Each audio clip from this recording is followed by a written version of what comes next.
Hey everyone, my name is Chris Small, and on behalf of the 5 Moves of Doom, this is our Money in the Bank 2019 prediction show.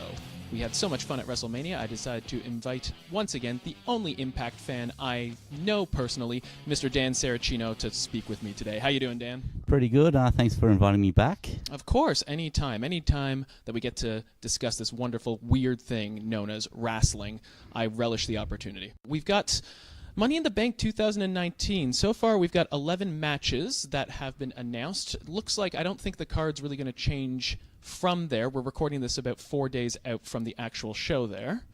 What are your thoughts overall of the card? I'm actually pretty excited about it. Like, a lot of people wanted to see Seth Rollins versus AJ Styles, and the fact that we're getting this in really what could have been a WrestleMania build-up. They are two of the best workers, if not the two best workers, going around at the moment. Sorry, Kenny. And yeah, I think just like it's going to be worth just seeing them two go at it just alone. Just it's going to be the one match that people are going to be there for. And Money in the Bank matches, they always have great amount of spots, and it's definitely becoming one of the must-see pay-per-views out of the top 4. It's definitely probably the best pay-per-view other than the top 4 out there, to be honest. I agree. I think there were a couple of people, I remember when Survivor Series was kind of losing a bit of its luster. There was a strong argument, pretty much 2011 onwards, of course, with the whole CM Punk, Summer of Punk 2011 happening. A lot of people made that argument that, well, maybe Money in the Bank is edging towards it, but I do agree. If you were going to reinvent the wheel or change up what are known as those big annual pay-per-views, you could probably call them the Big 5 now, with Money in the Bank definitely in that 5th slot. I completely agree with Seth Rollins and AJ Styles as well. We're getting it much sooner than I thought, but I'm not going to complain. And we're going to get to that match very soon. But before we do, of course, what would it be if we didn't pause for the cause? Make sure, guys, that you are following the 5 Moves of Doom at Podbeam, Spotify, wherever you do get your podcast. Make sure to like what you hear and subscribe. And also hit us up on the socials at 5_MOD on Twitter so you can follow along everything that we're doing. We've got a website up now where we talk about rumors, social medias of wrestlers, predictions, and key takeaways. So let's get right into it now. We'll start from, well, something that has actually been confirmed as the pre-show. Daniel Bryan, the new Daniel Bryan, and Rowan versus the Usos for the SmackDown Tag Team titles. What are your thoughts on this one? Well, firstly, I mean, you think about Daniel Bryan 2 years ago having one of the best comebacks to wrestling, and if you told me 2 years ago that they were going to get Daniel Bryan back to wrestling and he was going to be in a tag team with Eric Rowan, I would not have believed you. I mean, I don't want to say it because I think Rowan's been great with the new role, but it feels like such a waste to have Daniel Bryan as a tag team wrestler at the moment. It's kind of nice because he's not quite doing half the work, but he's just definitely just taking it a bit easier in the tag teams division. But look, I think it'll be a great match. I think definitely so many different styles between the Usos, Daniel Bryan, and what Rowan brings in as the big man of the group. I think it is an interesting tag team, and I definitely think Bryan and Rowan will definitely go over in this one, and hopefully they can come up with a tag team name.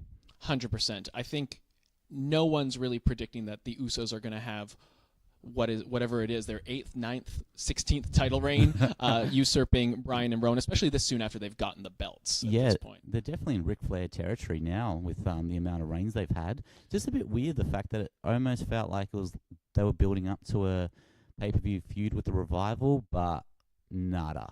No, well, they didn't sign those contracts, brother. Yep, learn from their mistakes, Luke Parker. And speaking of Harper, I agree with everything you're saying about Rowan. It's funny. I think there's a bit of skepticism about him acting as the big man muscle for Bryan when they first paired up. The crowd kind of went mild when he showed up in that match against Styles. But there's something to be said about what he's been bringing to the table. Now, I still don't think that he's igniting any fires in the ring, but for what he's been doing, he's a really good heat magnet for Bryan. Come WrestleMania, his match against Kofi Kingston, when Rowan actually did get involved, it really did draw some audible gasps and boos from the audience. And obviously, a lot of that has to do with the investment in Kofi, but I think he does play his role really well. And the little man, big man tag team, it's such a trope in wrestling, but it's a trope because it works. And I think that these two do have some good chemistry, and I'm really curious what they're going to do with those belts. Definitely. Well, that's another story. I mean, sustainable bouts is a Daniel Bryan thing. Look, I think he's been used really well, has Rowan, since he's come back after the Bludgeon Brothers. I think it's kind of a good thing for him that the Bludgeon Brothers didn't go too far into that, them as Monster Heels. I mean, because he's been with WWE for maybe, the last 6-7 years? It's been a while. Yeah, Yes. he definitely has longevity. And I mean, especially with that character, people were always going to sour on him. But yeah, thinking back to that whole laughing clown kind of gimmick they gave him, Oh, yeah. it's a lot better. I tried to repress that, so I think we're both in agreement. I think it's a bit too soon to take the belts off of Bryan and Rowan. Bryan's been so good since he's come back. The new Daniel Bryan, this heel persona, I think it was necessary to take the belt off of him with the steam that Kofi had going forward into WrestleMania. But now him as a tag wrestler, I think that they've got a pretty lengthy title run coming up on SmackDown. Exactly, and with the match on Sunday night, at least Rowan is the guy to catch the Usos when they go for the high dive spots. Yeah, very true. All right, next on the card, we've got some cruiserweight action. Tony Nese, the new cruiserweight champion since WrestleMania, versus Arya Daivari. Now, we both, in our WrestleMania predictions, didn't really see Nese coming out as champ. Yep, and especially to come out as champ and be a face as well. Was not expecting that. No, not at all. It's, look, he's been doing pretty well. I still miss Buddy Murphy. I think no one could really hold a candle to what he did to reinvent himself, carrying that show, his ring work. Nese, nothing taking away from him. He's not really exactly super exciting as champ, but at the same time, my personal opinion, I think he's going to hold that belt past Money in the Bank, so I'm going to have to go with Nese for this one. Yeah, I definitely agree with you there with Tony Nese. Maybe winning with his finisher, the running Nese, which I didn't realize until a couple of weeks ago. Good work, creative. That's great. Look, he is trying really hard. Just a shame that I was watching a bit of his 205 Live match with Ligero, and there was a chant of Rusev Day while he was trying to do the main event of 205. But look, he's definitely a workhorse, so good luck to him. Hopefully he can bring some more eyes on 205 Live, but I definitely think this is going to be a match that isn't going to be about high flying. It's going to be more about ring psychology, so good luck with that. I agree, absolutely. And speaking of ring psychology and high flying, we've got Samoa Joe versus Rey Mysterio next in a singles match for the WWE United States Championship. I've got a lot of thoughts on this one, but I'm going to let you take it first. What do you think is going to happen with this? Look, I expect Samoa Joe to retain. I think it's great, him looking more like a monster. Rey Mysterio Jr., for him to come back as a swan song and to be booked the way he has been very disappointing.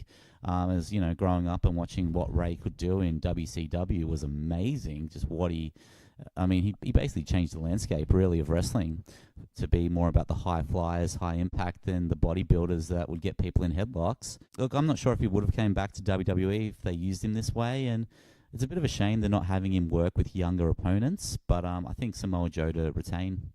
And speaking of Rey Mysterio Jr., what are your thoughts on Rey Mysterio Jr. in this feud? I'm talking about Dominic Mysterio / Guerrero, depending on what timeline you were watching. It's very odd to have him inserted into this the way that he has been. I don't like it.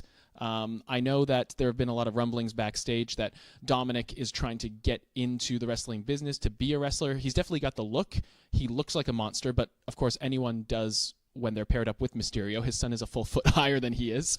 It's just odd. I don't know what the point is of this. I don't know if it's just an extension of Joe going for that cheap family heat that he was doing with... Well, that seems to be what Samoa Joe's about, like showing up to AJ Styles' house unexpected, just chanting for Wendy, just not quite the same him chanting for Dominic, but... The cadence isn't as good there. He can't really just prolong it. Look, he just wants to be someone's daddy, let's face it. I still am so glad that they didn't go with that shirt. As soon as he kept on saying, "I'll be your new daddy," when that feud was going on, I just had horrible visions of just him coming to the ring with a T-shirt emblazoned with that. And Fox would love that. Oh, let me tell you. Samoa Joe, I do agree. I think he's going to retain, but It kind of harkens back to what I said, or what we both said in the WrestleMania predictions, though. If anyone's got a slanted win-loss record in this weird and crazy spectacle, it is Samoa Joe. Matches he should win, he doesn't. Matches you think that it's a foregone conclusion he'll lose, he doesn't. It's very unpredictable. So while I think that Joe will retain, who knows?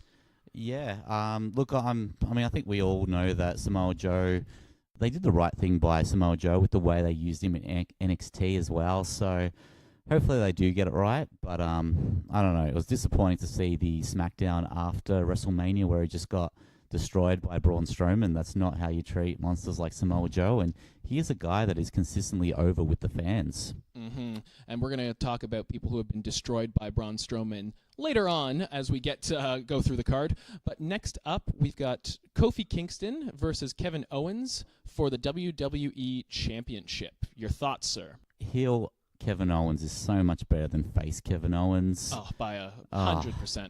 God, and especially, look, the Big O gimmick, it lasted a week too long. Look, I think I'm expecting an upset here. I'm expecting KO to win the bout. Oh, really?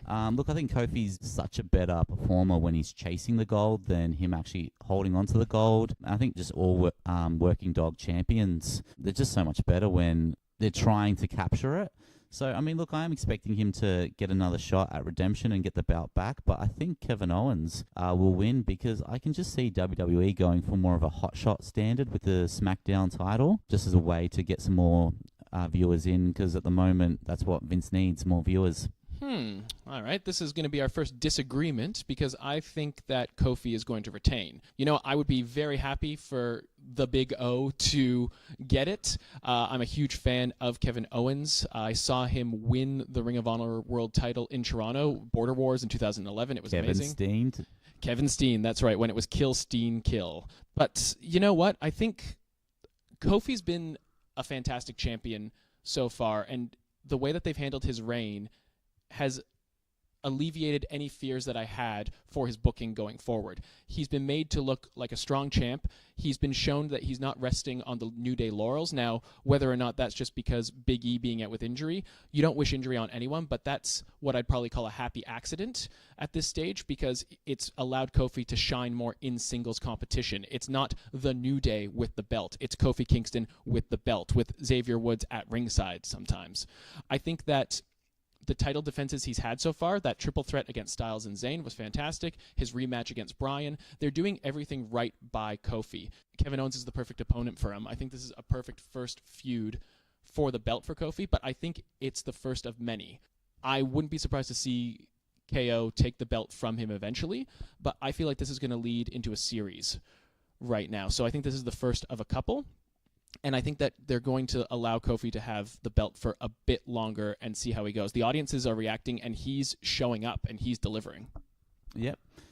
I'm just going for a bit of shock value, and I also just think that there are going to be some bouts that they're going to want to be retained, and I think they're going to just do some title changes. That said, though, pairing Kofi up as the big bumper that he is compared to a guy like Kevin Owens who loves delivering the big bumps to smaller opponents. I think it's a great matchup. Absolutely. And you speak about that shock and unpredictability factor. So let's move into our next match, The Miz versus Shane McMahon in a steel cage match. Now, I feel like you should reintroduce Shane McMahon as greatest ever. The Miz versus the best in the world. Thank you. All right. Excellent. Oh, well, it only took one time. That's pretty good. Listen, shock and unpredictability. You really laid some interesting fantasy armchair booking in our WrestleMania predictions game. And you know what? I'm just curious now that Maurice is showing her pregnancy bump a bit more, if you think that that storyline is still going to happen with Shane McMahon being the shock baby daddy. Look, you know what? You can dream. You can dream.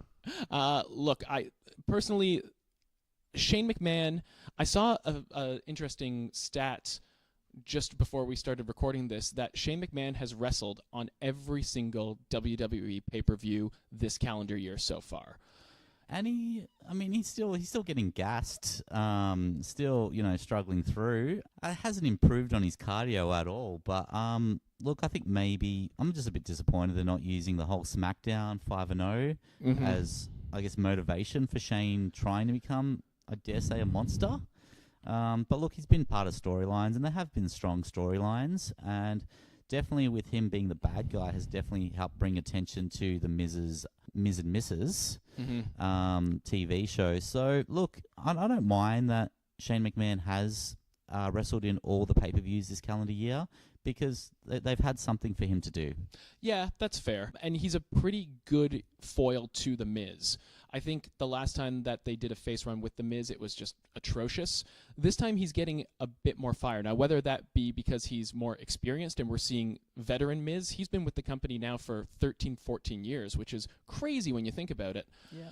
And I think this feud really should have wrapped up at WrestleMania, particularly because right now Shane's pulling double duty randomly. He's feuding with Roman Reigns and The Miz. I don't think that that's really necessary at this stage. But look, if this steel cage match is the blow-off, that's great. I say The Miz to win it, get his WrestleMania loss avenged.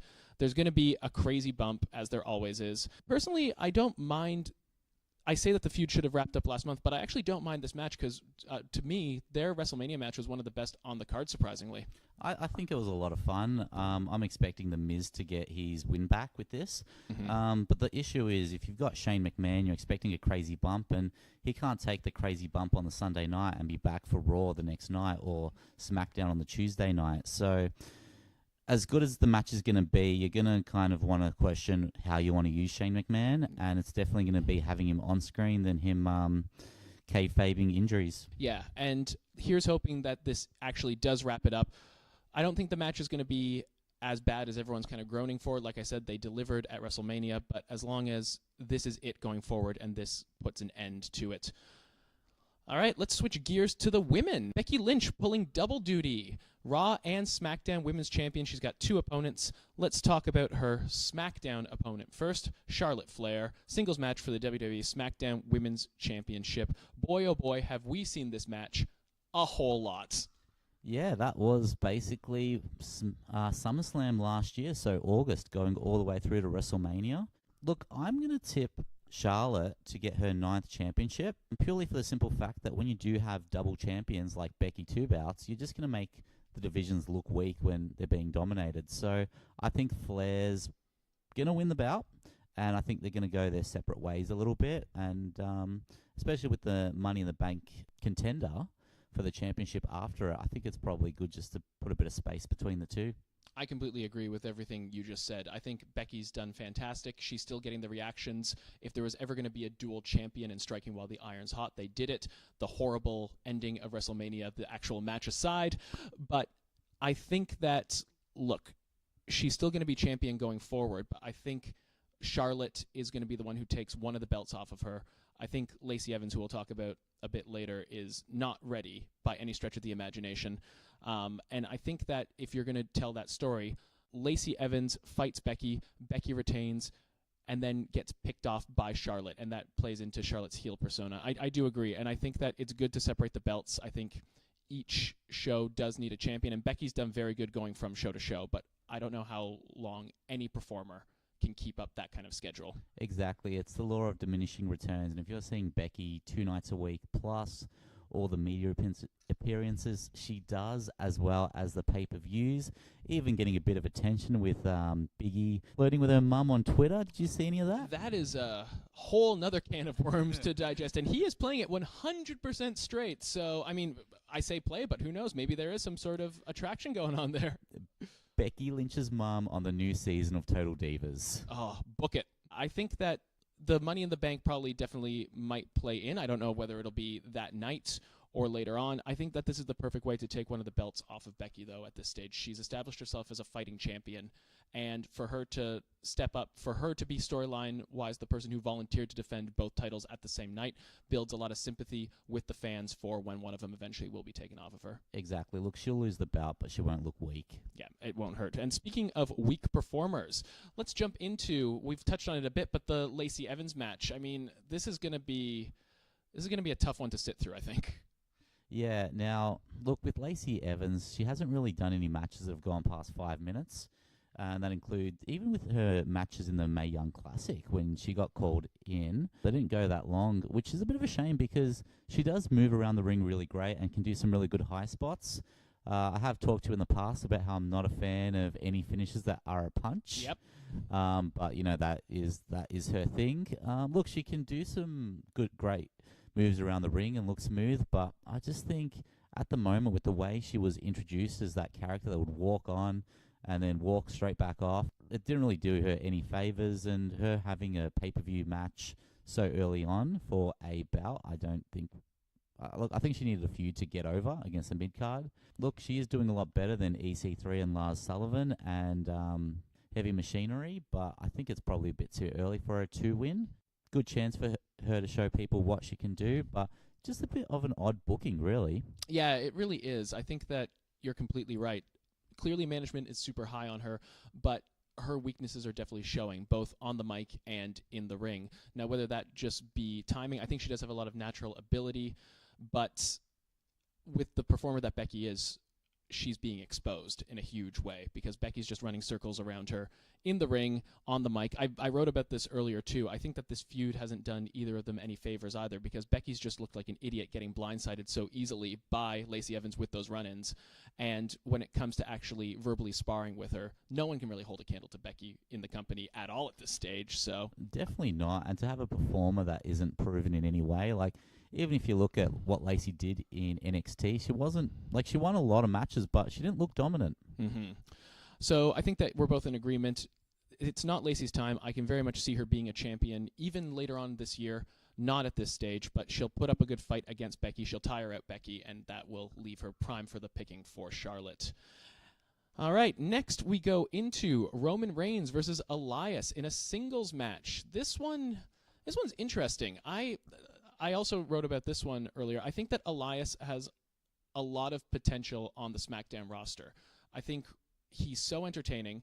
He's not the best in the ring, but he's decent. And I think that with Roman Reigns, people don't give him as much credit as they should for him being a ring general. I think that he can get a good match out of opponents who are similar to Elias' style. I think these guys are going to have a good match.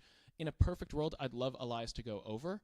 I don't think that's going to happen. The only thing I can really hope for is that at the end of this feud, Elias isn't just a straw man in this Shane McMahon-Roman Reigns feud that's going on. Yeah, agreed. I mean, Elias has worked hard in the last 2 years just to be more consistent and to look a lot more smoother in the ring, and I think he has done that. I am going to probably enjoy this match a little bit more because if you blur your eyes a little bit, Elias is kind of like an overgrown Seth Rollins sometimes. But look, I think it'll be a fine match. I'm not expecting anything too special. It'll be serviceable. Don't really care about them feuding together, so hopefully they don't drag this out for too long. But he's just going to be another upper mid-card, would you say Elias is? I'd say so, yeah. Yeah. I don't really see him being world champion anytime soon, but he could definitely be one of those gatekeepers for people who are coming forward on the cusp of the main event and could have a nice run with the IC title. Yep, I think that'll be a good spot for him. All right, next we have the Money in the Bank ladder match for a women's championship match contract. We've got Natalya versus Dana Brooke versus Naomi versus Alexa Bliss versus Bayley versus Mandy Rose versus Ember Moon versus Carmella. Bit surprised for Dana Brooke to make it. Yeah, well, I guess they needed an 8th spot. And I guess Alicia Fox wasn't available. Oh, poor Foxy. Look, this match is interesting. They've obviously got two people who have already won the Money in the Bank contract in Carmella and Alexa Bliss in it. Interesting little backstage segment and spot with Nikki Cross this past Monday's Raw. Do you think that that'll play into anything? I would like to see them do a bit more with Nikki Cross. I was a big fan of what she did in NXT with Sanity, and I would much rather see her be a part of the card than Dana Brooke and maybe even Natalya, to be honest with you, because I mean, Natalya, she's great, but I don't think this is the match for her. I can't imagine her getting another push. Mm-hmm. Look, for me, I'd probably say either, if I wanted to, I'd really love Bayley to have it. I think that she really needs some revitalization. At this point, we all know what's been happening behind the scenes with Sasha Banks and herself. She's been kind of floundering since that tag match at WrestleMania. She came in and SmackDown kind of announced that she was going to be a new Bayley. She wanted opportunity. She had a really nice match against Charlotte, but surprise, surprise, lost, did the job. The only thing with Bayley is I don't know if having that cash in really suits her character. It's more of a heel move, but I could see them doing some sort of noble Rob Van Dam, John Cena kind of job where she announces her intentions and says, I'm cashing in, giving her opponent. But honestly, the company seems really high on Mandy Rose. I'm just going to say they're going to give it to Mandy Rose. Yep, interesting. I was thinking Mandy Rose as a potential as well.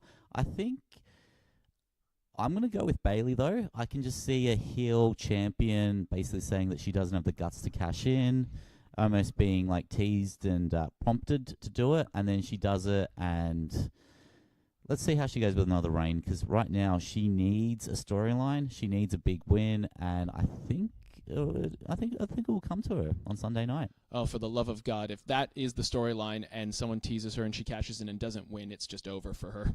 Yeah, almost more of a burial than when Baron Corbin tried to cash in on Jinder. Remember how bad that was? It was, and an excellent segue into the Money in the Bank ladder match for a World Championship match contract, the men's Money in the Bank match. Sami Zayn versus Ricochet versus Drew McIntyre versus Baron Corbin versus Ali versus Finn Balor versus Andrade versus Randy Orton. I've really enjoyed the build-up to this. I think with Ricochet being a part of this, it's gonna Ricochet and Sami Zayn as well, two really good in-ring performers. And Ali as well, because he's gonna take some amazing bumps as he always does. I think the guy who is gonna walk away with it is Drew McIntyre. I think this is gonna be a good year for the Scottish Psychopath, and I think what better way for him to look like a championship threat than actually have the Money in the Bank briefcase. Yeah, I agree with everything that you've said, to be completely honest. It's been such a good build, just with fresh talent in this match. I mean, you do have two people who have already won the briefcase before in Orton and in Baron Corbin. I don't think anyone expects them to repeat that. Sami Zayn's introduction into this match, I think, is fantastic. In a perfect world, I'd love for him to win it because I think he's got some amazing momentum, but I really do believe that some shenanigans are going to ensue with Braun chasing him. They're going to keep that storyline going a bit longer. I think Drew, completely right. I think that is a perfect tool for him. They've said before, there have been rumblings that this is the year that they want to get back to that Money in the Bank gimmick as a star-making turn. And clearly they're invested heavily in McIntyre. They had him be Roman Reigns' first opponent at WrestleMania. They've made him look like $1 million. They've made him look dangerous. It's really got to be Drew. I can't see them going anywhere else. Exactly. And look, this is the year where he is going to win the bout. When he debuted and Vince McMahon said this is going to be a future world champion, he was looking pretty stupid 2 years ago with that comment. But I think definitely with how hard he's worked, he's got the look. He does a great promo, a different promo to most other guys out there, but I think I think it's going to be a good year, and he's just looked strong consistently, and you can't say that many people in the WWE have looked strong in the last 9 months to a year, because he actually did make his debut on the main roster in the Raw after WrestleMania. So he's looked strong for that long. He's going to look even stronger. He's really the only person who's been consistently equal against Braun Strowman in the booking-wise at this point. And that, I think, says volumes, because clearly two big men, you look at the run that Strowman's had, for McIntyre to kind of be his foil, says volumes about what they believe in him. He's got all the tools. He's got the look that McMahon loves. It's his time, I agree. And speaking of future champions, or just champions in general, Seth Rollins versus AJ Styles for the WWE Universal Championship. Look, it's a dream match. You don't have to make it a dream match in WWE 2K19 anymore, because it's actually going to happen. So many indie guys who are a bit sour on WWE will be watching this. I think it's going to be a great match. I was a bit disappointed with the build-up, because I felt like them being a tag team was very similar to the AJ Styles Nakamura tag team before WrestleMania, where, AJ Styles hit him with the phenomenal forearm, and it's just like, oh, you guys are doing this again, really? But I think it's going to probably be definitely one of the best wrestling matches we see on the night. Definitely probably the match you want to look back at. And I think AJ Styles is probably going to go heel. There is something to be said about a simple storyline of two people who just want to prove that they're the best. The belt proves that, and that's it. No family drama, no personal attacks. It's really just two of the best in the world legitimately wanting to prove that at that point. And there's something to be said about a simple storyline like that. So I agree that the build's been a bit, I wouldn't say lackluster, but I think it's just different compared to some of the other kind of personal heated feuds that we've seen, particularly with we're getting off of that time, those horrible years of Lesnar as the Universal Champ, where, you know, we only saw him once every couple of months, and then when he did, it was just brawl, brawl, brawl, and that's about it. So this is a bit different, but it is a dream match. It is coming sooner than we expected. I really do agree. I think that this is going to put a lot of eyes on the product that might not necessarily tune in at this point. Exactly. Look, I would have loved to have seen it be the storyline going to the next WrestleMania, but I think this is one feud that can definitely go up to SummerSlam. And I would love, how good would it be if it can culminate in an Iron Man match between these two guys? If it's not an Iron Man match, what are your thoughts on a hair versus hair match? You know what? I think AJ Styles losing a hair match might be something. I mean, he's got those gorgeous flowing locks right now, so. All right, well, regardless of who you're rooting for in any of those matches, Money in the Bank is always a great card. This one's sure to be amazing as well. I think so. What's the match that you're most... I'm guessing it's the Seth Rollins-AJ Styles match? Yep, definitely. Yeah, okay. And aside from that, what would your second favorite match be, or one you're looking most forward to? Look, I know it sounds a bit samey, but I think the men's Money in the Bank match, I just think you've got so many different contrasting styles, and one thing I didn't mention is how good Randy Orton's been making younger talent look better and stronger. He's been great, and you know what, the WWE universe just has so much time for Randy Orton, which is amazing that, people aren't starting to, be sick or bored of Randy Orton, and I think it just shows just what he does as a performer. He makes everything seem more important. And finally, last question for you. Will Bray Wyatt make an appearance at Money in the Bank? Oh, those broken, almost like vignettes they're getting him to do. They just look like Jeremy Borash so much. I'm watching that, thinking the broken universe, the Dark Alley storyline they had. Look, I think if they were smart, they'll drag it out for a couple more weeks, and then maybe go to sort of a gothic themed kind of pay-per-view, like they did back in the early noughties, whenever The Undertaker or Kane would make a reappearance, something like an Unforgiven titled pay-per-view. So I'm expecting, I think they should have a bit more of a darker themed pay-per-view. And I think that's when he should come back. All right, absolutely. Hopefully it will go better than the House of Horrors match. Oh, God. Look, I'm a bit surprised they're still using the name Bray Wyatt. But look, he's been working really hard, and I have really enjoyed the Firehouse, the Firefly Funhouse sketches. Let's just see how dark they'll go with it. And that is the question. All right, guys, that has been Money in the Bank 2019. What did you think? Do you agree? Do you disagree? Let us know. Dan, thank you very much for being here with me once again. Thanks for having me back. Absolutely. We're going to have you next time for Extreme Rules, I imagine. In the meantime, follow us on Twitter at 5_MOD. I am CSmall201 on Twitter. Make sure that you like and subscribe wherever you get your podcasts. In the meantime and in between times, thanks very much for listening. Take care.